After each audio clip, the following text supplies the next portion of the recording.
Shanti Shanti Shanti.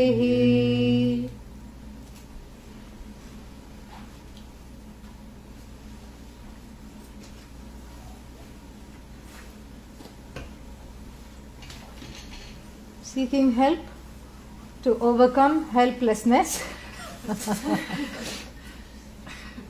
is a sign of intelligence, really. Because in the helplessness is the acknowledgement that I don't know what to do, and I don't know where to go, and I don't know why sometimes I feel helpless and sometimes I don't.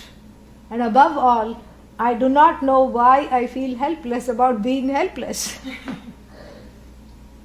So to seek help is called coming to the teachings. This is what is Vedanta.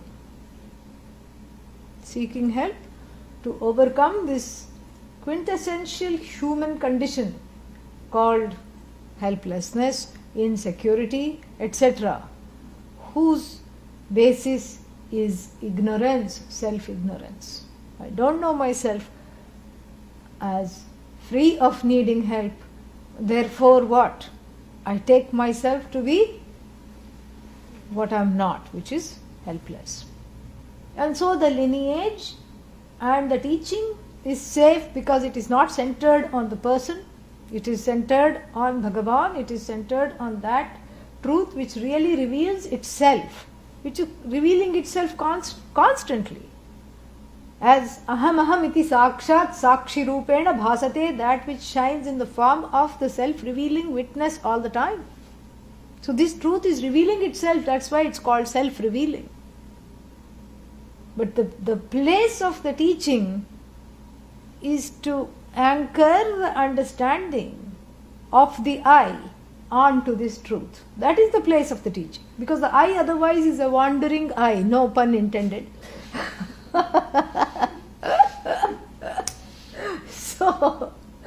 So it is, the I attaches itself to the body, helpless. The I attaches itself to the mind. When that happens, you say never mind. And the I attaches itself to the senses. I'm as good as what I can see. And if there is a big elephant, I can see that. But after that, I can't see anything else. Why should you have to say big elephant? It is redundant. Elephant is enough. So, I'm as good as the senses. I'm as good as my height. So you see, the I is a wandering I. It's a restless and a wandering I that attaches itself. It's almost like, it's like having, it's like having some kind of a cloth over which picks up dust and lint. Especially if you have pets. People who have pets. They have to carry something which keeps on brushing off this hairs of the dog and the cat. So it gathers this lint. So the I also is a lint gatherer. All needless thing it gathers and it sticks on to it. Even after you put it in the wash, the I is still attached to those little fibers and threads of feeling threadbare. That is what it is. Yeah. And so this has to be shaken off. This helplessness has to be shaken off forcibly, really. And that is where you need the help. Because the I attaches itself, it's a magnet for any limitation. You tell the I, go over there and see, is there a new limitation lurking? That's me! That's me. And in the beginning it feels very, very strange, this I is. In the beginning it feels safe, feeling helpless. Yeah. Why? That means you can say, feed me, like the baby birds. You can feel taken care of. You can have a cry, cheep, cheep, feed me. And after a while, this cheep, cheep cry starts to sound cheap even to your own ears. Because you don't want to do this, you don't want to be helpless. First, it's a feeling of safety. Because there is a kind of a nest, there is a kind of a, safety in feeling helpless because somebody will come and take care of you. But then very soon that same nest, so to that nest of ideas that you are limited, that is the nest. And that nest starts to chafe, it starts to feel like a prison of one's own ideologies. And you can't wait till you fly off. And you start to fly and you feel the helplessness and you flap back, flop, flap, flop back inside the nest. And this nest has become a prison of your own making. And this is why the help is needed. Some flying lessons. How to take off. This is the Guru's job. Or if you want another metaphor, swimming lessons in the ocean of samsara. Yeah. Back stroke, front stroke, butterfly stroke. To look fancy with other jivas, you have to set yourself apart. So you need a few more strokes, new strokes, old strokes. How not to stroke the ego, one more stroke. And so the lineage gives, along with the teaching, all these ways to navigate samsara, to overcome samsara. And it also, above all, delivers the pedagogy of how to teach, which is so beautiful. This is what sets it apart from any other body of knowledge. Because in no other body of knowledge can the helplessness in all areas be so totally and completely overcome. There is always something left. Because if you know dance, you don't know music. If you know music, you don't know this. If you know this and that, you don't know that and that. There's always something you do not know. But this knowledge which is complete and completely given is what we are talking about. Is so total.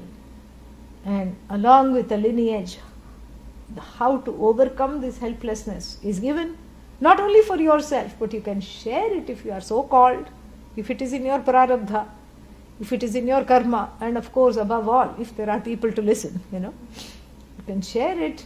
That is another great gift of this teaching. Very beautiful.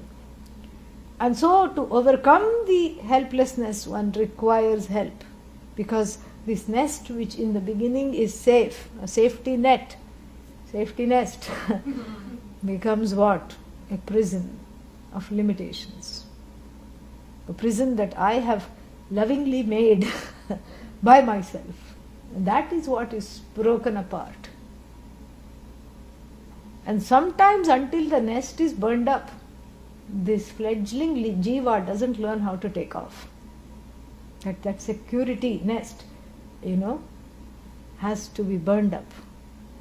Because it's like a bad addiction. You keep going back to that. It is a prison, but at least I'm safe, says the prisoner, And so that has to be burned up. Or if you prefer, like I said, another metaphor, the ocean of samsara, where the jiva, one jiva is Float Sam, another jiva is Jet Sam. That's why everyone is named Sam. And then what? Going between the ocean and the shore, reaching neither the shore nor being happy in the ocean, full of the undercurrents of doubt and despair. The sharks of helplessness, the crocodiles of fears. This is the ocean, the oceanic fauna and flora filled with all samsaric events which are very frightening. And then what? Comes in the teaching lineage along with the teacher. The teacher is a package deal. When you signed up for Vedanta tourism, the teacher comes for free. Package deal. And what does the Guru say? Oh you, oh student, the ocean is but a notion. Yeah. So ocean is itself made to disappear. And when the ocean is made to disappear, then you feel foolish about asking for swimming lessons. Where are you going to swim? Where is the surface? The surface is not there at all. That which I thought to be the surface of my floundering is gone. So along with that, the floundering is also gone. This is the beauty of this. Seeking help. Through the tradition. very sacred, very holy, very beautiful. And that body of knowledge, which the lineage embodies and transmits, is called Vedanta. That which happens at the end of the Vedas. Purva Pakshi. Why not at the beginning? Why not at the beginning?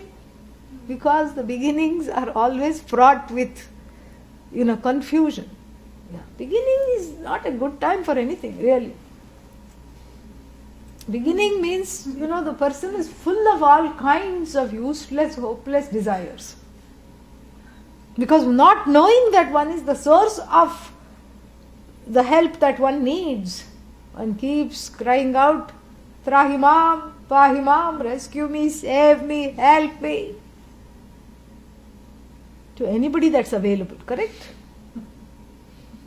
So the seers of the Veda, mantra drishtarah, the seers understood this fact. And to make matters easy for people, you know what they did? The first portion of the Veda, they divided the Veda in two portions. The first portion is all about doing. Keep doing whatever you want to, you think you can do to overcome the helplessness. The first portion is about the swimming lessons, the flying lessons, gliding lessons. How can I glide in samsaric wave? And the wave turns against you, suddenly it becomes a headwind. And then you fall. So temporary ways to keep yourself up in the air, or keep yourself coming up for air. Glub, glub, glub. Breathing lessons. Glub, glub, glub, glub, glub. Glub, glub means what? Sinking sounds. Yeah. The water-filled lungs noise, And so this is the whole thing. And so the first portion of the Veda is patchwork. Yes, patchwork khanda. Karma khanda. Karma kanda also you can say. Khanda, portion. So both are okay. Patchwork. How to continue life as usual, but to have a little bit of respite from the waves of samsara. How to keep the wave at bay. You want to keep the samsaric wave at bay? Yes. When? Right now. Okay, chant. Chant something. Do a fire ritual. Gather some bricks. Gather some wood. In fact, make the bricks at home. Yeah. With subsoil dug out from the backyard. Then there is only one problem, especially in this season. What's that? The bricks have to be dried by the baby rays of the sun. Yeah. A tall order in the winter, especially in the northern hemisphere. In India it's okay, but still the sunlight is very weak at this time, even if it's there at all, if it's there to be enjoyed. And then, if you have to make 108 bricks, the 98th brick cracks, where do you start? The first. Like a game of snakes and ladders. The first portion of the Veda keeps you going, like the Energizer battery, keeps going. And then when you truly are ready to lift up the hands in total despair and say, I am really helpless, I need some other kind of help that is not going to be this temporary fix. I want a solution that is nitya, permanent, because what I seek is nitya. These anitya solutions are making me frustrated.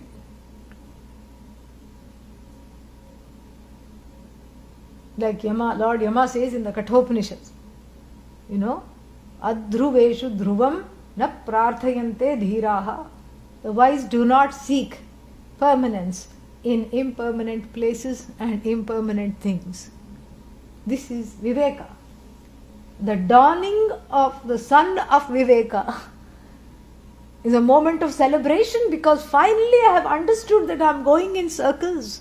Not just now, but lifetime after lifetime I have been adrift, aflotsam in this ocean of samsara. And I'm trying to cover up the ocean with a tarp. I'm trying to make the ocean go away. It's not. I tried various kinds of swimming lessons. It's not. I tried to make a raft of my good karma so that I can float across. Plavahi ete adrida yajna rupaha.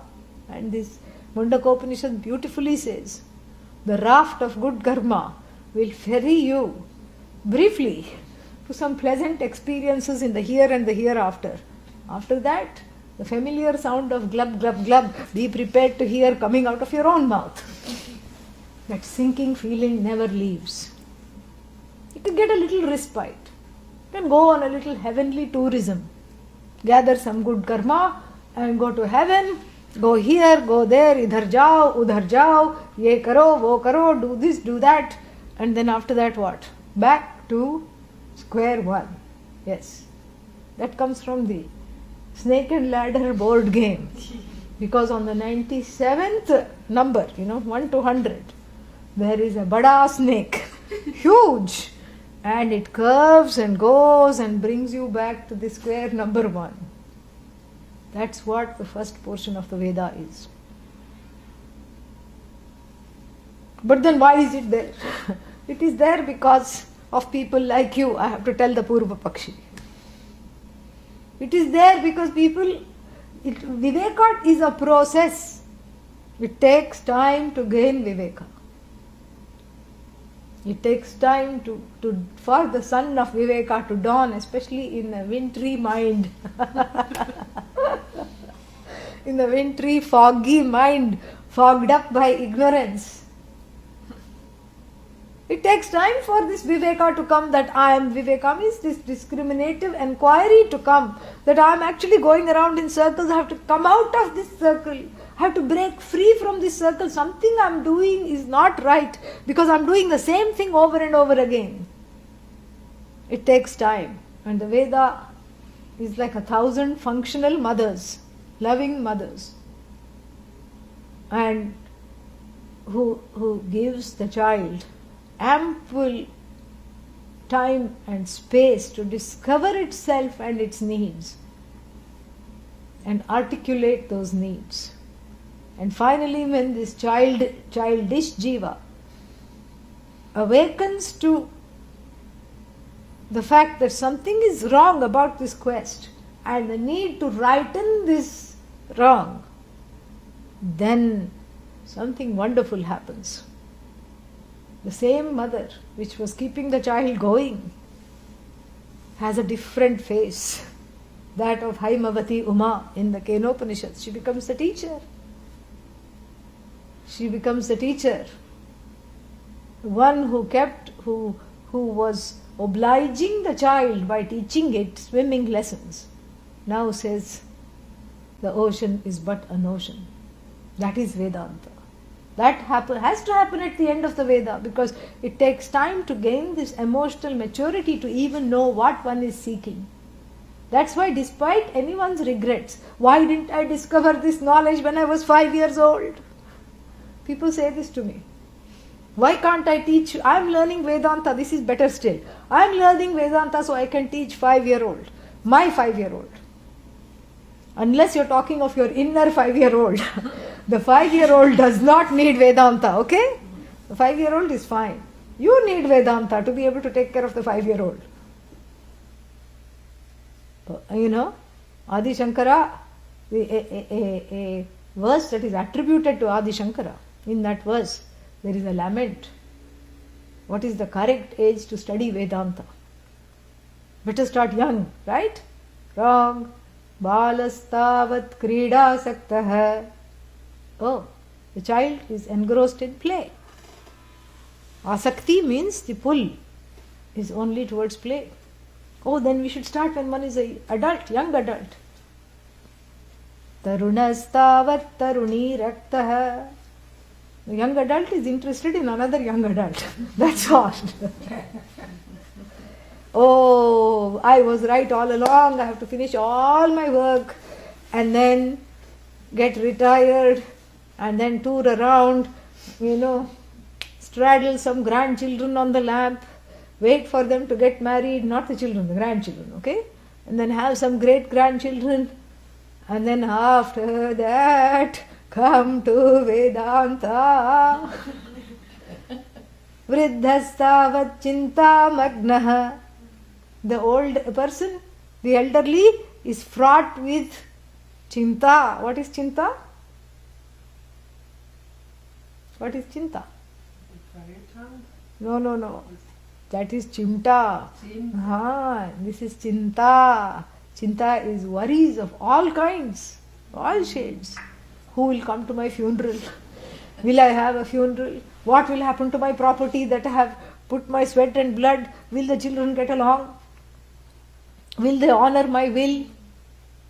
Or why is it called a will? If nobody honors it, it should be called a won't. This is the problem in old age. If the mind is there, it's full of worry. If the mind is not there, never mind. And then the writer laments, Pare Brahmani kopina lagna. Nobody is interested in Brahman. At no age, really. So at no age is it the correct age, really speaking.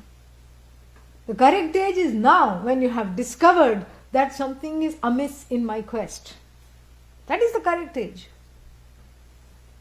Yad aharam vrajet, tad aharam eva pravrajet. Aitareya Upanishad Bhashya. The day you feel that I'm doing something wrong in my quest, that is the day to righten the quest by giving up the wrong pursuits. So this body of knowledge, sheltered by the lineage of gurus, is called Vedanta, which happens at the end of what is called the holy text of the Vedas. It is also called Upanishad. Shadl to destroy without a trace. What? Self-ignorance. Destroys without a trace, meaning it will not come back. Avasadayati, unmulayati, uproots the ignorance, so that unlike the weed killer, 3 months later the weed is saying, here I am, more toxic, but here I am. Stronger than ever. Unlike the weed killer, which kills the weed back, which grows the weed, ready to kill you now because of all the toxins it has. This knowledge uproots without the trace that self-ignorance which is the cause of all ills, woes and helplessness. And then, shithili karoti, it atrophies. It atrophies samsara. Samsara no longer is active.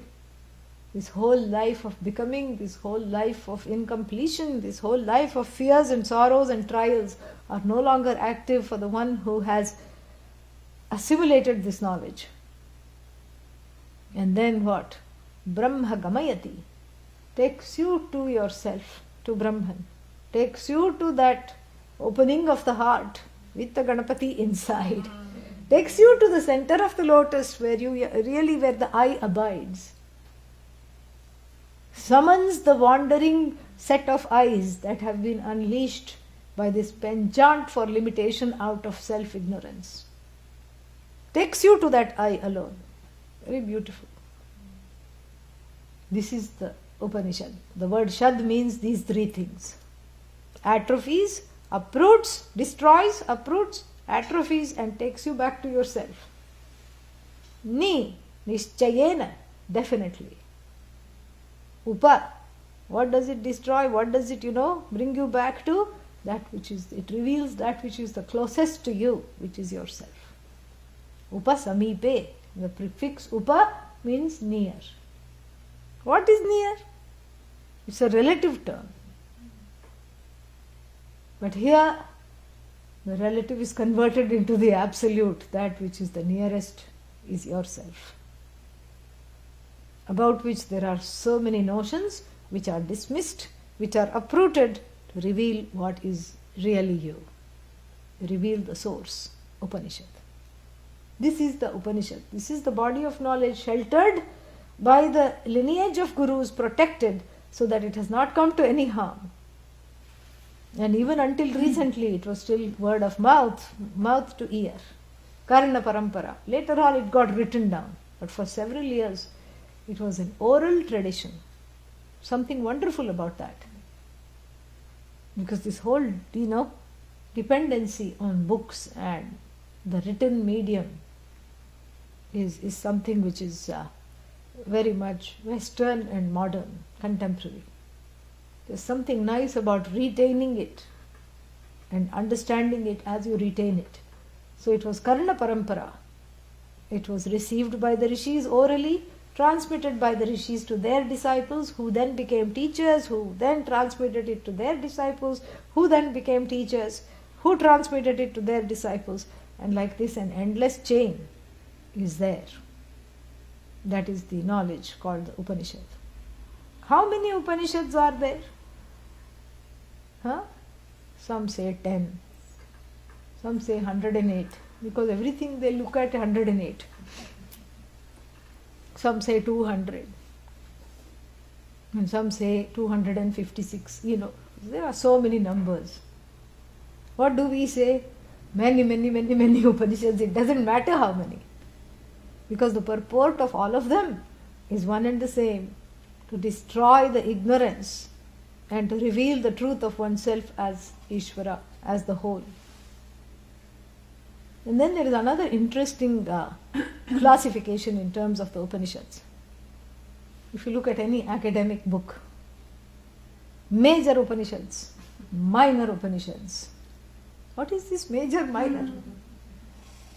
You can say, I am majoring in Upanishad, but what is this major Upanishad and minor Upanishad?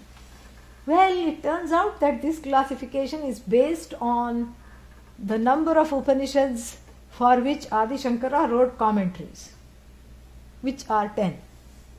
Ishakena Katha Prashna, Mundakamandukya Tittirihi, Aitareyam cha Chandogyam, Brihadaranyakas tada. 10 Upanishads, which are normally studied because we have the crutch of the Bhashya. Bhashya means commentary. To know the weight of the lineage, where did it put the emphasis, how did it elaborate on the Upanishads? Because the Upanishad is a lady of few words. She does not elaborate. Why lady? Because Upanishad is female.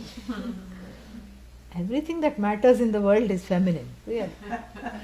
Between Lakshmi and Saraswati, all the pursuits are taken care of. So here we have she's a lady of few words. Mrityum tirtva amritam ashnute. A person gains immortality by transcending death. What did you understand? Okay. And then if you are a new age person, you will say, okay, I am deathless. I will not die. Some people said that. One leader of one cult said that shortly before his death. That is not the deathlessness of the body that we are talking about. What is deathless? What is subject to death? What is, this is, we have to understand. Jatasya hi dhruvo mrityuhu, that which is born, of course, is subject to die. Dhruvam janma mritasya cha. So we are not talking of, certainly death will come to that which is subject to birth. Whether this I is subject to birth or not is the issue, is the question at hand here. Mrityum tirtva amritam ashnute. You have to have a lineage to understand this. Transcends death. How? What do I have to do? I have to have a panchakarma, Yeah. Take an oil bath. Helps for a while, Everything helps for a while. The body is on a degenerative train already. It's on a bullet train of degeneration. Even in the course of this 1 hour we have been sitting, so many cells have died. Yeah, in all bodies. It's constantly dying. So that if I keep propping it up, with all kinds of crutches, all kinds, for every notion attached to the body there is a lotion and a potion, to dispel the notions attached to the body. It only works for some time. So what is this meaning? What does it mean to transcend death? We have to go to the Bhashya for that. The commentary to say what is it that is transcends death, and how did the ancients understand this particular thing. That is where the Bhashya becomes of use. So Adi Shankara commented on 10 Upanishads. That doesn't make them more important than the others, really. Why did he comment on them? We have to ask him, Yeah. He is not available to ask. Perhaps there is a reason. Perhaps those Upanishads are very, very broad in their treatment of all the subject matter that is usually comprises part of the Upanishad. Perhaps he had other reasons as well. We don't know. But these 10 Upanishads he commented on. So the rest should not be studied because they don't have commentary. No, they have commentary. Many of them have commentary. It's just not Adi Shankara's commentary, that's all. There are other, commentaries. Madhusudana Saraswati is there. Tikakara is there. Anandagiri. Tika means small notes to the Upanishad. There is one Upanishad, Brahmendra Yogi, who wrote, commentaries to other Upanishads. So every Upanishad is deserving of study, whether it's major or so-called major or minor. A distinction that one had better do away with. Because when you come to the spiritual quest, there is no hierarchies here of knowledge. Which Upanishad has more Brahman? Which has less Brahman? Which has more parts of Brahman? That which is impartite cannot be discussed in such ways. So the Ganapati Upanishad, is one of such Upanishads, which, although not blessed by Adi Shankara's commentary, is very much a blessing to study. It's a great blessing to study.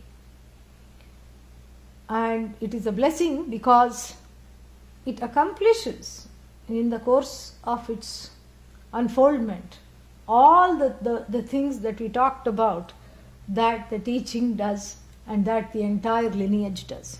It unfolds the vision, number one, and then what else does it do? It also removes the blocks, and it tells us how to remove the blocks, and it tells us that this posture of helplessness is remedied by this posture of surrender. That is the only answer. This has to go like this, or at least like this. So it brings this helplessness into a position of surrender, which is a place of seeking help. It brings one to a place of seeking help. And then it conveys the teaching, and it also is a meditation to dispel any kind of doubts, fears that are lurking therein. So therefore it is a wonderful Upanishad to study. And then it occurs at the end of the last portion of the Atharvaveda. Atharvaveda is so called because it is many of the mantras are named after the rishi who saw the mantras, Atharvana. The word Atharva means the one that does not move. Na tharvati, na chalati, iti atharvaha. That which does not move. So this rishi did not move, just sat in one place. No, that was his name. His body may have moved, but the names that was given to him either by his guru, we don't know, or by his parents, is aptly named name of the Atma, name of that unchanging self which does not go anywhere, which does not change, which does not move. That is Atharva. And if his parents named him, they were very blessed because he grew up to live up to that name by gaining this knowledge. Sometimes the names the parents give are such a blessing because one, guru or parents, one grows into that. It's very beautiful to see that.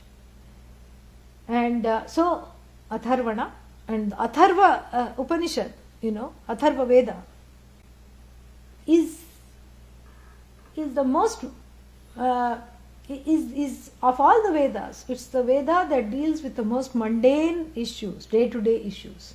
In that sense, the Atharvaveda is closest that comes to the word life coach.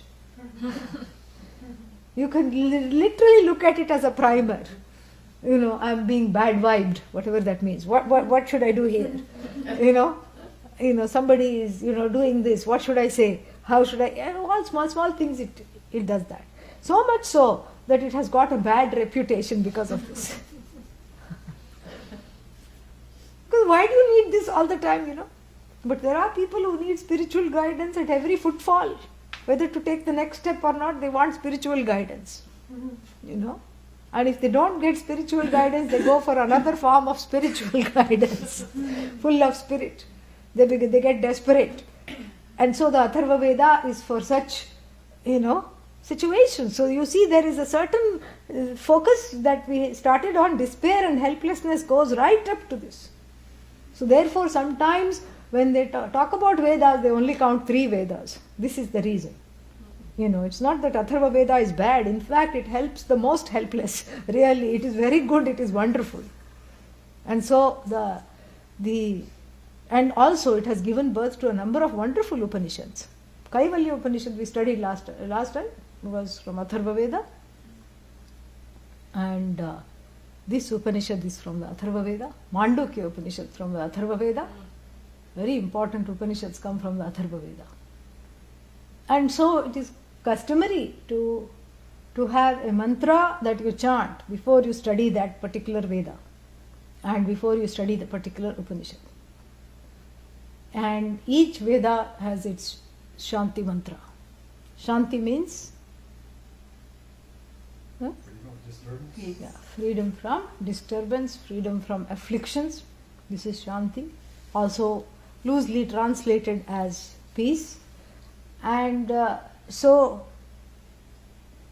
the individual's helplessness of the individual seeking the knowledge includes the helplessness from arising from oneself, arising from the surroundings, arising from acts of God, so to speak, that one has no control over.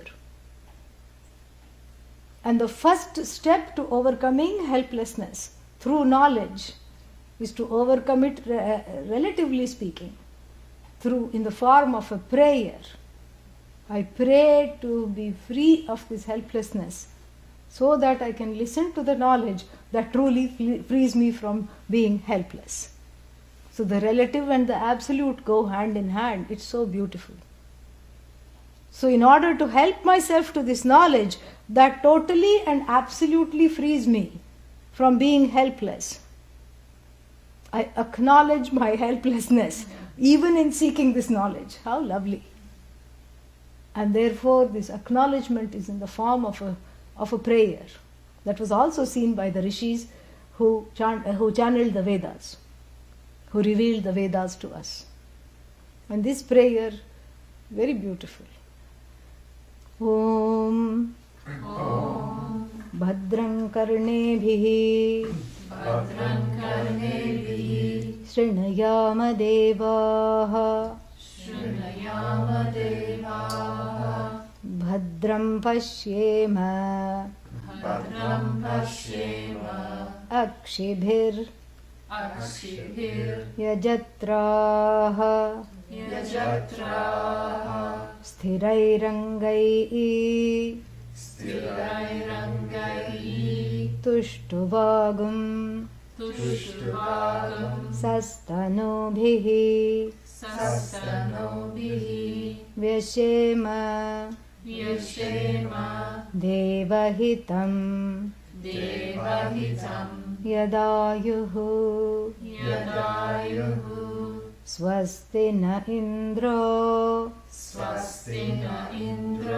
Vridhashravaha Swasti nah Pusha Vishvavedaha Vishvavedaha Swasti nastarkshyo Swasti nastarkshyo Arishtanemihi Arishtanemihi Swasti no Swasti no Brihaspatirdadatu Brihaspatir-dadatu Om Shanti Shanti Shanti. Notice what happened when you just chanted it even without knowing the meaning. Notice it, yeah. There is a kavacha, a surrounding of protection that is palpably felt upon chanting the mantra. This is called kavacha. A surrounding of protection, like an armor, a spiritual armor, which is invisible because it is on the realm of the sukshma, the subtle, but you feel it immediately. You feel just so lovingly held and protected even upon chanting the mantra. That is its, very palpable and primarily felt blessing. And then one strangely feels a sense of connection. Any mantra you feel a connection, but here you feel a certain connection to everything. You feel that you are coming out of a certain cave, a self-made cave of isolation. You are joining the ranks of the living.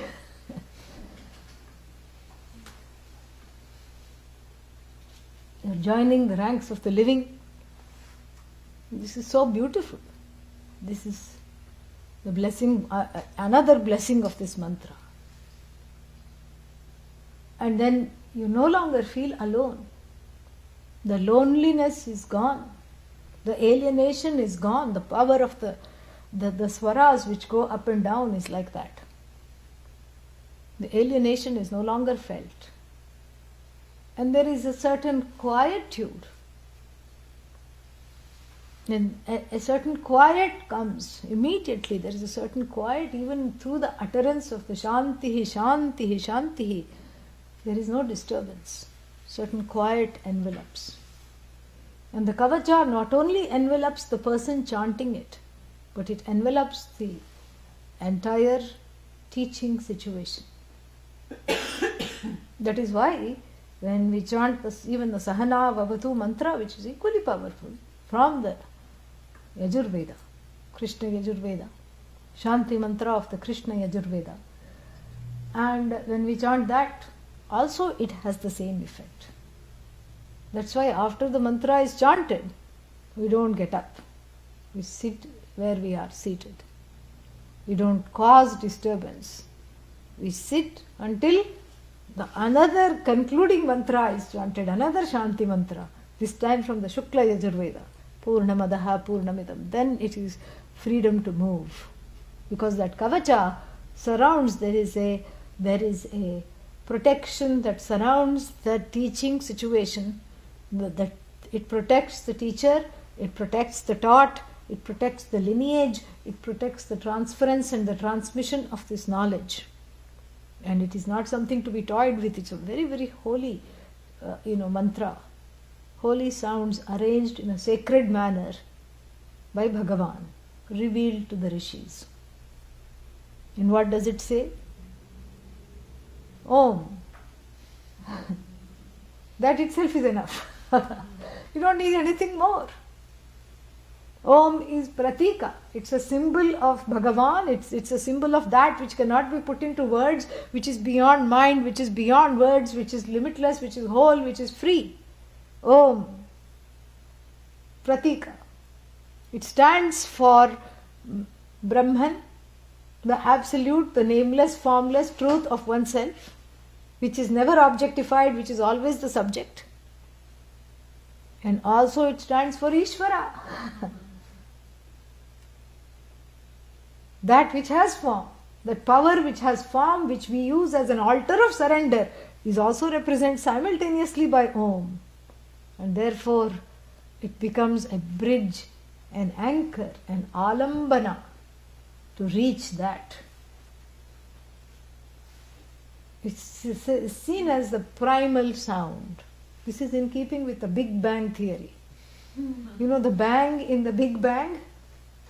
What is that bang? Om. Sound of creation.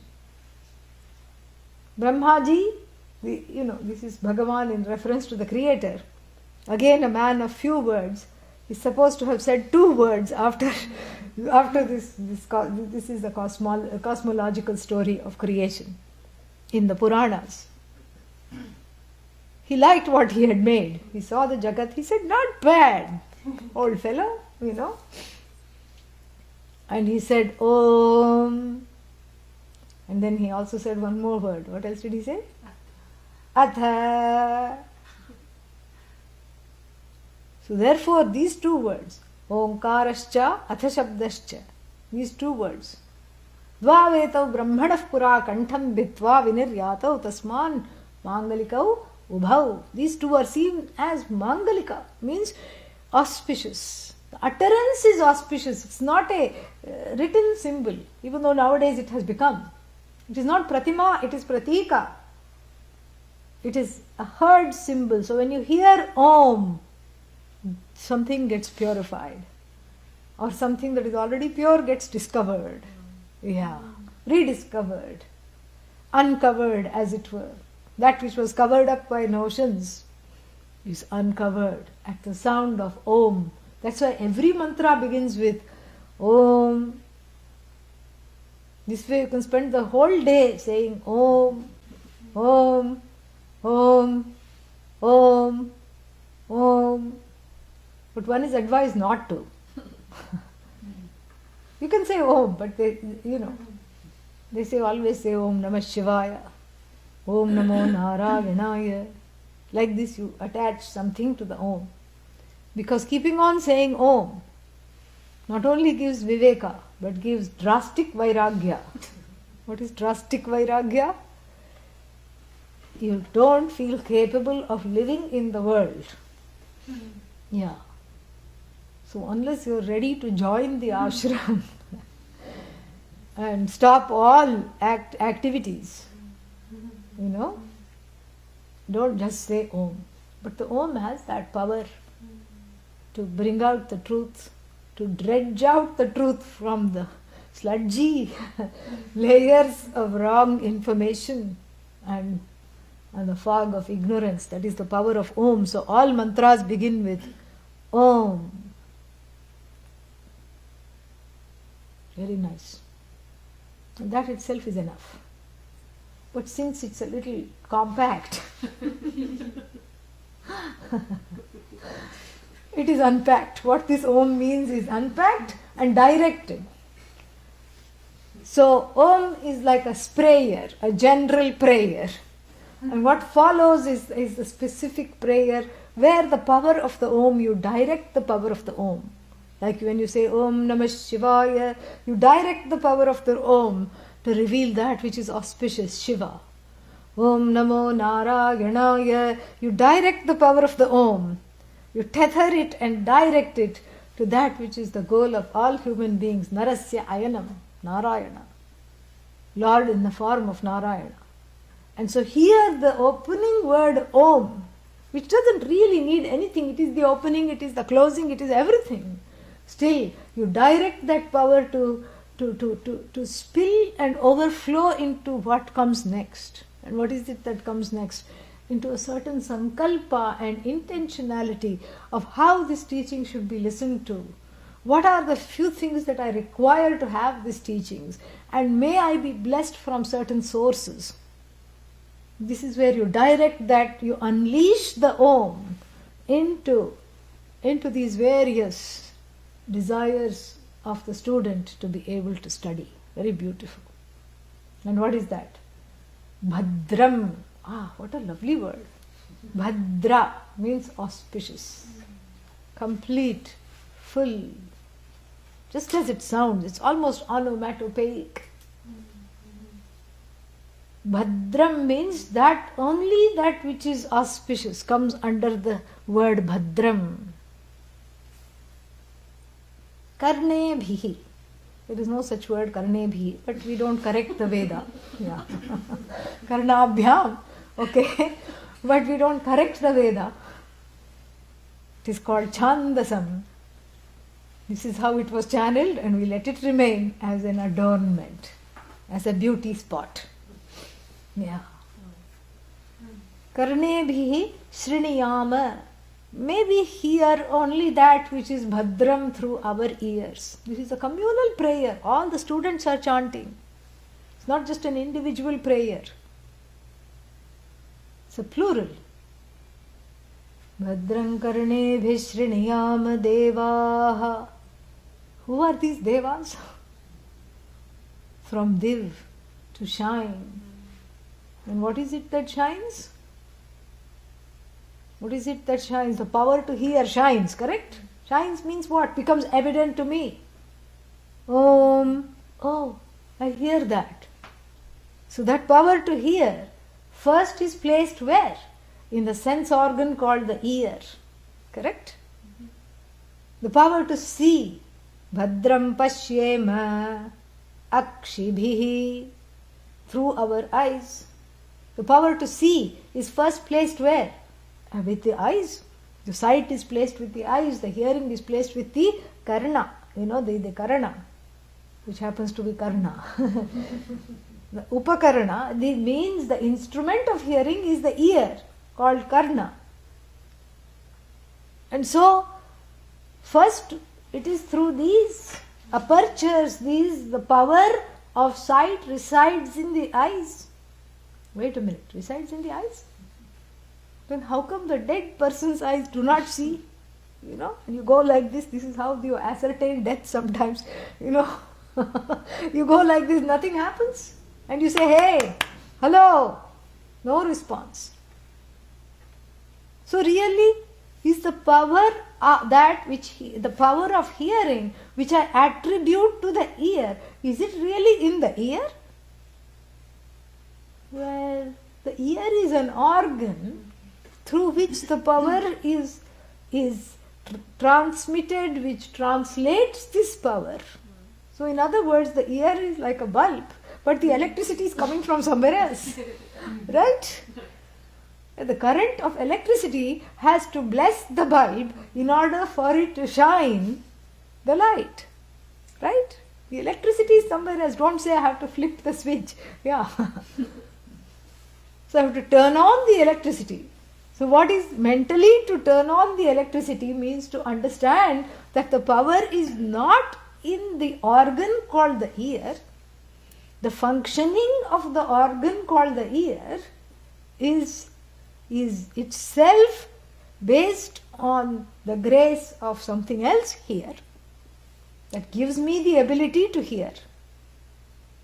And the hearing itself takes place through what? Not the ear, but the ear of the ear.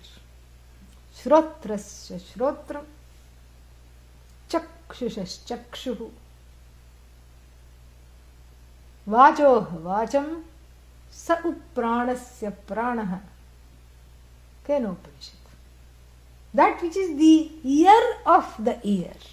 So really this ear is just right here. And you think that, okay, this is what is hearing. But the mechanism of hearing is much more subtle than just this organ of hearing. The mechanism of hearing is actually split into two.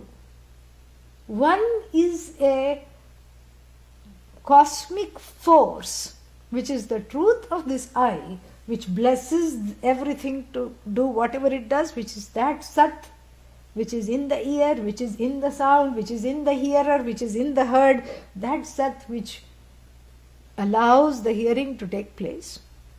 So this is a cosmic force, so to speak, which is the Atma in the form of Sacchidananda, correct? Nameless, formless truth, like the electricity, which blesses the, which allows this hearing to take place. Then there is the electrician. Who is the electrician? The one that has crafted the bulb to make it capable of receiving this current of electricity.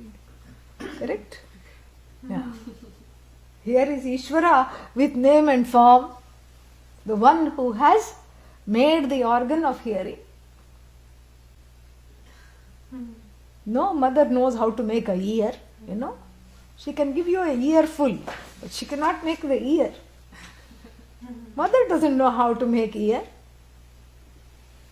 Oh, but you held the baby in your womb for 9 months. Yeah, I may have done that, but I don't know how to make an ear, much less the eye. Lungs, liver, kidney beans, yes, but not kidneys. So, therefore, obviously, the electrician is that Bhagavan which has crafted this original Bose system, stereophonic. These are the original headphones, okay? Yeah. This is what is the original. And they say every camera is like the eye, correct? So, every camera is like the eye. Every, ear is like the headphone. All the technology, live stream included, just mimics the original. And so to the crafter of this Bhagavan is Bhagavan Ishvara, in the form of that, the one who is accompanied by Shakti, the force, the power to create. The ear, the eye, the two primary sense organs used in the Shravanam process, in the listening. Bhagavan is that power, that electrician. And that same electrician is non-separate from the electricity. Electricity with reference to that Sat Chit Ananda, no name, no form. Electrician with regard to the power to craft. That which holds and transmits and this current, this electricity. Very beautiful. So here Deva means what? Both those powers are simultaneously invoked. How beautiful. You can say it is the Adhisthana Devata of the ear, the presiding deity of the ear. Because in the tradition we say that all that is here is one, Bhagavan. So we can afford to have many invocations of the same with regard to form and function, very specific ways of invoking. So Bhagavan with reference to all that is heard and to the hearing, the power of hearing is itself what? This is what is called, Adhisthana Devata, the presiding deity of the ear. Which is what? Dig Devata. Directions and ear go together. Because where does sound come from? Space, which is directions. Eyes and the sun go together.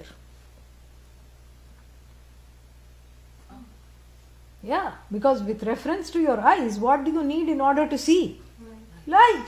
And the sun is the main source of light. Even when you say, I cannot see the sun, it is because of the sun you say, I cannot see the sun. I am giving away Hastamalakiyam. Anyway, so then, more about that we'll see very beautifully put there. So the sun and the eye have a direct connection. So if there are any disturbances, one chants a chant to the sun. This is how specific we have the manifestation of Ishvara, even in the body, through the 5 elements, through the various organs of action and the sense organs. And if there are any problems with the hearing, you connect to the Dig Devatas. Everything is Ishvara. The power to hear, Ishvara. The specific organ which is the ear, Ishvara. The 5 elements which craft the ear and the eye, Ishvara. Every individual eye which is separate, but yet they all can see, that law which makes every eye see and every ear hear. From the bat to the cat, Ishvara. And the law that connects the individual ear to the presiding deity of all ears is also Ishvara. It's so beautiful. So, O Devas, here you can use the plural, Devaha. Why? Because there are many organs and therefore you can invoke many presiding deities. Bhadram karne vishruniyama. May we listen to only that which is Bhadram. May no Abhadram, Abhadram have any place in this. May nothing inauspicious even cross the ears. This is why sadhus cover the thing. Really. This is what I was told. So that nothing inauspicious even comes. You don't hear. You are closed to anything, any sound that is inauspicious. What a way to lead the life. You just don't hear it. You train yourself not to hear anything inauspicious, because really the truth is that you are auspicious, that all that is here is only auspicious. The inauspiciousness is an interloper, so to speak. So why bother with it? You don't hear. And here the word Bhadram has a very specific meaning, because the most auspicious thing is this teaching, correct? That is the best thing you can do for yourself. That's the most auspicious thing you can hear. So may I always hear this teaching. May my ears be free of all disturbances, so that I can only attune. I'm attuned to this teaching. Like the teenager is only attuned to heavy metal sounds. There is a single-minded focus. Even though the ear is doing the hearing, the mind is behind the ear. So here may my mind, which presides over the ears here, and may the Devatas bless my mind to just be single-minded in seeking out only the auspicious and tuning out the inauspicious. What a lovely prayer. Bhadram pashyema, same thing with regard to the eyes. May I see, may everything that I see, may whatever I see is Bhadram. May I see everything as Bhadram. And then there is also another hidden prayer in this. May whatever I see become Bhadram. Same thing with the ears. May whatever I hear become Bhadram. But how come I have the power to make something auspicious? You lay your eyes on it. Yeah. And in fact, that's the ritual in the Veda, in the first portion. They say that the ghee that is used for the fire ritual needs purification. It cannot be just purified. Ghee is that which purifies everything. How do you purify ghee? There is a ritual. Patnyaha Ajya Vikshanam. There is a ritual of the lady of the house looking at the ghee. And it is always said that the lady of the house is very pure, free of any impurities. And if she looks at the ghee becomes ready to be used, purified enough to be used for worship. How beautiful is that? This is what Bhadram Pashyema. May everything that I see turn auspicious. This is much more than positive thinking. This is not positive thinking. This is practicing in the everyday what is already true.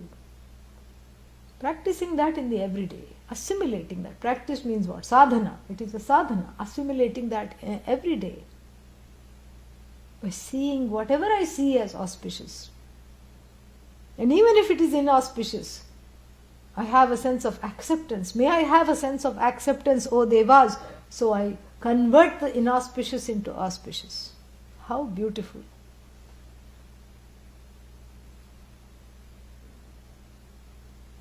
Very nice. And then specific deities are invoked. We will see that next time.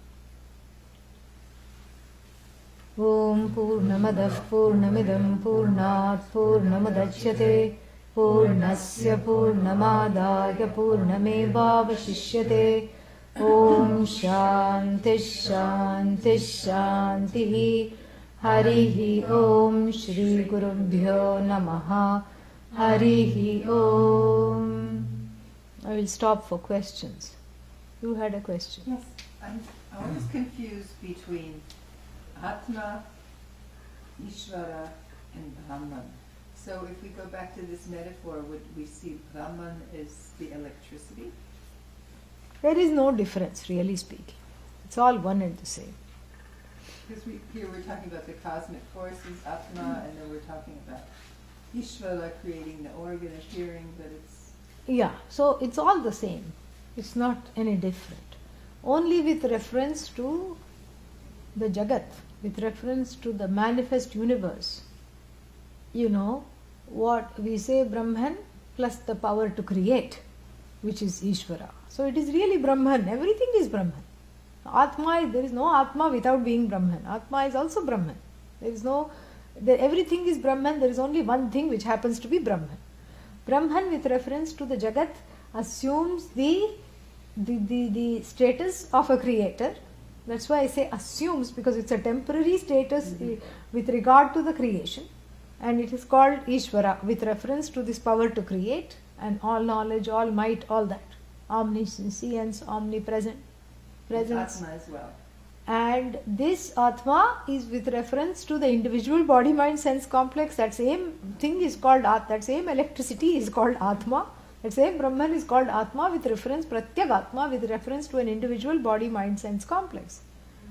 And this Atma assumes a jivahood, wears on a drab clothing and cries and says, I am helpless, and looks upon Ishvara in all its glittering clothing and says, oh, I wish I were like you, not knowing it is that alone.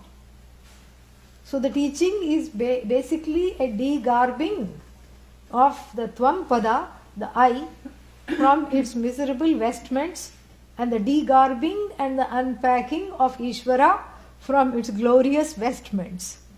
So, when the vestments are gone, all that is there is oneself, is the truth. That is what is called Tat Pada Vichara.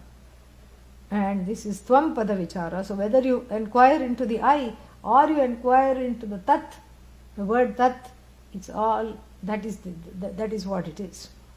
You divest it of what you think, is inherent. What is inherent is seen as incidental, as an incidental garb rather than an inherent trapping. So it's not an intrinsic trapping, it's an inherent garb of misery and helplessness. And Ishvaratvam, the status of being Ishvara is a glorious garb of all power, all knowledge, is also an incidental with regard to that which is created. That's what we see. Thank you. Yeah. So, I have one question. Sure. Is ignorance an upadhi? Ignorance is an upadhi, yes. Avidya is upadhi, correct. Which everyone has. Common upadhi. And upadhi means container? It's a mode of expression. It's kind of it's a mode of expression. It can be a container. I say the word container because there's no other really, it cannot be translated. You can say upadhi, that's all. You can't really translate it.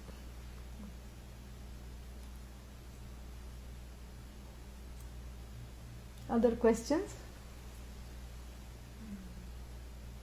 Okay. Oh, yes, I had one more. One more? Okay. How would you please translate the Paramartika? Absolute. Thank you. Vyavaharika, relative, everyday. And then you said Paramarthima, Swamiji, Paramarthika and Paramarthima, did you say? Paramartha Sat. Paramarthika Sat. Yeah. Paramarthikam Sat, that Sat which is absolute. Vyavaharika was Vyavaharika, from Vyavahara. Vyavaharika. Vyavaharika means the everyday. See, I am just going at a slightly different level because we have very knowledgeable people in the audience. They have taken many courses. Yeah, many people are all graduates from the last 1 month course. And so the same thing is being taught, but I'm using a little more Sanskrit, sneaking it in. I do translate when I use it, and so the teaching is progressing rather than starting again from scratch. So that is what it is. But we can stop and have questions, no problem. Okay? Otherwise everybody will get bored.